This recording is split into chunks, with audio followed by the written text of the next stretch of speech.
어, 오늘 말씀에서 사실은 어제 말씀의 연속성이라고 할 수 있는데 오늘 말씀에서는 다윗을 지지했던 엄청난 숫자의 군사들에 대해서 말해주고 있습니다. 제가 다 더해보진 않았지만 성경 주석을 보니까 30만 명가량의 엄청난 숫자의 군사들이 다윗을 지지하고 있었다고 알려주고 있습니다. 이 수많은 군사들이 다윗을 지지했다는 사실을 묵상하며 오늘 말씀을 나누어 보려고 합니다. 군사들은 전쟁이라는 역할을 수행하는 무력 집단입니다. 그러니까 군사들의 역할은 전쟁터에 나가서 우리를 반대하는 적대하는 세력과 싸워서 이기고 상대방을 힘으로 꺾어서 우리의 힘을 관철시키는 데 그 목적이 있다고 할 수 있습니다.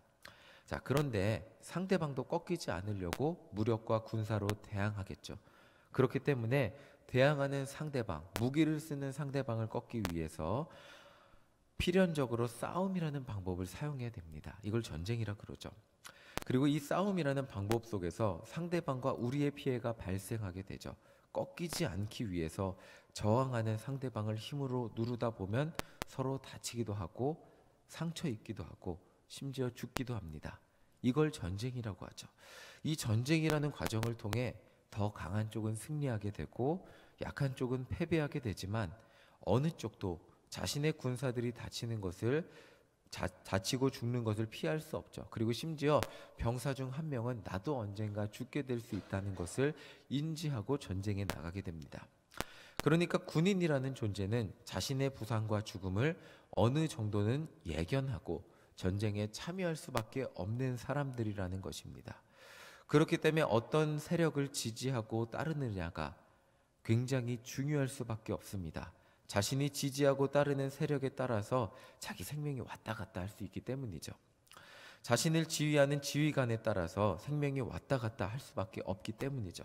자, 유튜브를 보니까 20년 전 드라마 불멸의 이순신 기억하십니까? 김명민이 이렇게 했던 드라마인데 그걸 쉬지 않고 방영을 해주고 있더라고요. 90회인가 그러는데 쉬지 않고 방영을 해주고 있습니다. 그래서 저도 호기심에 들어가서 딱 눌러봤는데 마침 그 장면이 원균이 일본군에게 대패하는 장면을 보여주고 있었습니다. 이순신 장군이 공들여 만들어 놓고 한 번도 지지 않았다 그러잖아요. 그런 수군이었는데 지휘관이 원균으로 바뀌자마자 일본군한테 대패하고 그냥 그 조선 수군이 괴멸 직전까지 가는 그 장면을 제가 보게 되었어요. 자, 이렇듯 군사들에게는 지휘관이 정말 중요합니다. 이순신 장군이 지휘관이었을 때는 한 번도 지지 않았는데 원균으로 바뀌자마자 그 조선 수군이 괴멸 직전까지 가는 것을 보면서 군사가 그 병졸 입장에서 어떤 지휘관을 만나느냐에 따라서 자기의 생명이 달려 있다는 것을 보게 됩니다. 그런데 오늘 본문에서는 이렇게 수많은 군사들이 다윗을 지지했다는 것은 그만큼 다윗이 믿을 만한 지휘관이었다는 것을 의미하고 있습니다. 우리 23절 다시 한번 읽어보겠습니다. 23절입니다. 함께 읽겠습니다. 시작. 싸움을 준비한 군대 지휘관들이 헤브론에 이르러 다윗에게로 나아와서 여호와의 말씀대로 사울의 나라를 그에게 돌리고자 하였으니 그 수요가 이러하였더라 하면서 쭉쭉쭉쭉 설명해 주는데 23절을 보면 싸움을 준비한 군대 지휘관들이라고 말하고 있습니다. 이 싸움을 준비한 군대 지휘관들이라는 말은 무장을 한 언제든 전쟁 준비가 된 군대 지휘관들이 다윗에게 나와서 여호와의 말씀대로 사울의 나라를 다윗에게 돌리려고 한 것을 의미하고 있습니다. 그리고 이 수요가 이렇다고 하는데 그 수요가 30만이 넘는다고 말하고 있는 거예요. 여기에서 가장 중요한 말은 지휘관들이 여호와의 말씀대로 다윗에게 나라를 돌리고자 하였다는 것입니다. 방금 전에도 말씀드렸지만 다윗의 밑에 들어간다는 것은 다윗의 명령을 다윗을 지휘관으로 인정하고 순종해서 전쟁을 치를 준비가 됐다는 것입니다. 그런데 이들이 다윗의 밑에 들어갈 때는 그냥 인간적인 믿음으로 들어간 것이 아니라는 거죠. 여호와의 말씀대로 다윗에게 사울의 나라를 돌리고자 들어갔다는 것입니다. 정리해서 말씀드리면 하나님이 다윗과 함께 함을 보고 하나님의 말씀대로 다윗을 왕으로 세우려고 했다는 것입니다. 다시 한번 말씀드리면 하나님이 다윗과 동행함을 보고 군사 지휘관들이 다윗을 왕으로 세우려고 했다는 겁니다. 전쟁터라는 곳은 아무도 알 수 없는 곳이죠. 심지어 직전 왕 사울도 전쟁터에서 아들들과 함께 죽었습니다. 누구나 죽을 수 있는 그곳에서 유일하게 승리를 보장받을 수 있는 방법은 하나님이 함께 하시는 것이었습니다. 바로 군대 지휘관들은 하나님이 다윗과 함께함을 보고 그를 왕으로 세웠다는 것입니다. 자, 우리 38절 한번 읽어보겠습니다. 함께 읽겠습니다. 시작. 이 모든 군사가 전열을 갖추고 다 성심으로 헤브론에 이르러 다윗을 온 이스라엘 왕으로 삼고자 하고 또 이스라엘의 남은 자도 다 한 마음으로 다윗을 왕으로 삼고자 하여. 그렇게 수많은 군사들이 다윗의 밑으로 들어가 준 게 다윗이 무력으로 통일한 것이 아니라 성심으로 왕으로 삼고자 했어요. 그 지휘관들이. 하나님이 다윗과 함께 하실 때 그 지휘관들은 다윗을 따르면 우리도 승리할 것이 믿어졌기 때문입니다. 오늘 말씀을 통해 하나님이 함께하는 지휘관, 리더는 이런 사람이라는 것을 묵상을 해보게 되었습니다. 내가 리더니까 당신들을 나를 따라야 돼. 이런 사람이 아니라 그 지도자를 통해서 인간적인 대단함을 보여주는 사람이 아니라 그 지도자의 모습을 보면서 하나님의 살아계심을 보고 그 살아계심 때문에 그 사람들이 따를 수밖에 없는 그런 지도자라는 것을 보게 되었습니다. 어제 목사님 말씀을 들으며 많은 생각을 하게 되었습니다. 어떤 사람이 진짜 지도자일까?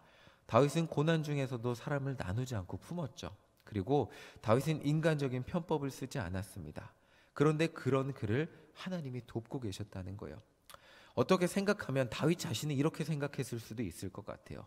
자신을 죽이려는, 내가 그래도 하나님께 왕으로 기름 부음을 받았는데 사울을 사람들 앞에서 피해서 도망만 다니고 블레셋으로 도망만 다니고 심지어 아무것도 못하고 그냥 연약한 모습만 보여준 것 같지만 온 이스라엘 사람들은 그 다윗의 도망감 속에서, 다윗의 모든 인생 속에서 다윗이 어떤 사람인지, 위기와 고난의 상황에서 어떤 판단과 행동을 하는지, 그리고 그런 다윗의 판단과 행동 가운데 하나님이 다윗을 어떻게 도우시는지 다 보고 있었다는 것입니다. 그리고 그 모든 다윗의 인생을 본 결과 그들은 다윗이라는 지도자에게 하나님이 지금까지 함께 하셨고 하나님이 옆에서 도우셨다는 것을 보게 되었다는 것입니다. 그렇기 때문에 수많은 군사들이 자신들의 생명을 다윗에게 맡길 수 있었다는 것입니다.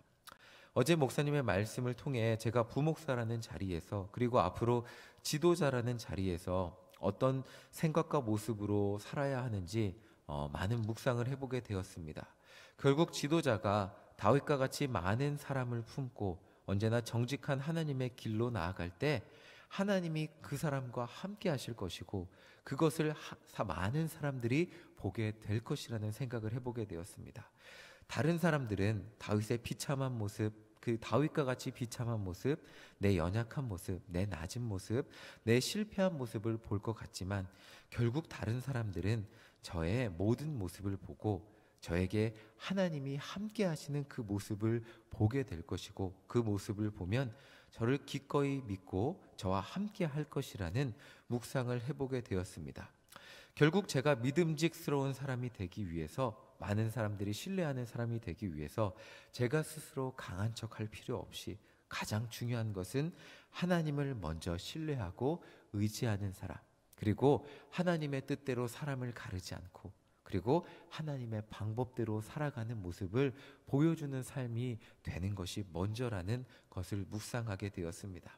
어떤 상황에서도 하나님의 방법대로 살기 위해 애쓰고 노력하며 어떤 상황에서도 하나님의 사람으로 한 영혼을 품기 위해 노력할 때 하나님은 저를 위해 일하시고 사람들은 저를 통해 일하시는 하나님을 보게 된다는 그 하나님의 법칙을 묵상하게 되었습니다. 자, 사람과 사람 사이의 관계에 있어서 가장 중요한 것은 신뢰와 믿음입니다. 제가 다른 분들에게 이 신뢰와 믿음을 주는 사람이 될 수 있을까 자주 생각을 하게 됩니다. 그러나 이 신뢰와 믿음은 제가 주는 것이 아니라 저와 함께 하시는 하나님을 통해 그 하나님이 주게 된다는 것을 묵상하게 됩니다. 자, 이 새벽에 기도하는 우리 모두가 믿음직한 신뢰할 만한 성도님들이 되시기를 간절히 소망합니다. 자, 교회에서, 가정에서 우리는 삶의 자리에서 어느 부분 지도자의 역할을 감당하고 있습니다. 내가 믿을 만한 지도자가, 내가 믿을 만한 가정의 지도자, 그리고 교회의 지도자, 삶의 자리에서 지도자가 되기 위해 어떻게 해야 될까요?